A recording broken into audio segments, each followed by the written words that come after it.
அவன் பொருளை எடுத்து அவனையே போடுறது அப்படின்னு கேள்விப்பட்டிருப்பீங்க. அதை சட்டமன்றத்தில் நிகழ்த்தி காட்டியிருக்கிறார் அமைச்சர் எஸ் சிவசங்கர் அவர்கள். என்ன பேசியிருக்கிறாரு பாருங்க.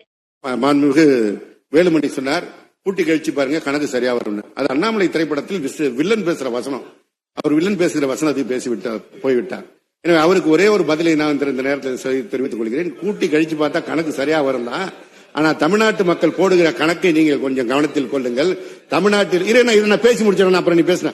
தமிழ்நாட்டில் இருக்கின்ற மாணவிகள் போடுகின்ற கணக்கு புதுமை பெண் கணக்கு, பள்ளி குழந்தைகள் போடுகின்ற கணக்கு காலை உணவு கணக்கு, மாணவர்கள் போடுகின்ற கணக்கு தமிழ் புதல்வன் கணக்கு, இங்க இருக்கின்ற தமிழ்நாட்டு இல்லத்தரசிகள் போடுகின்ற கணக்கு கலைஞர் உரிமை தொகை கணக்கு, பேருந்திலே பயணிக்கின்ற பெண் பயணிகள் போடுகின்ற கணக்கு விடியல் பயண கணக்கு, உங்க கூட்டணியில் இருக்கின்ற ஆணவ ஒன்றிய அதிகார அரசு போடுகின்ற கணக்கு அதிகார மமதை கணக்கு, அதற்கு எங்கள் முதல்வர் போடுகின்ற எதிர்கணக்கு மாநில சுயாட்சி கணக்கு, இதை பார்த்து சிறுபான்மையினர் போடுகின்ற கணக்கு பாதுகாப்பு கணக்கு, மக்கள் எங்களுக்கு போடுறது கூட்ட கணக்கு, மக்கள் உங்களுக்கு போடுறது கழித்தல் கணக்கு, நீங்க சேர்க்கிறது பாவ கணக்கு பழி கணக்கு, எங்க முதல்வருக்கு இருக்கிறது நியாய கணக்கு சத்திய கணக்கு உண்மை கணக்கு.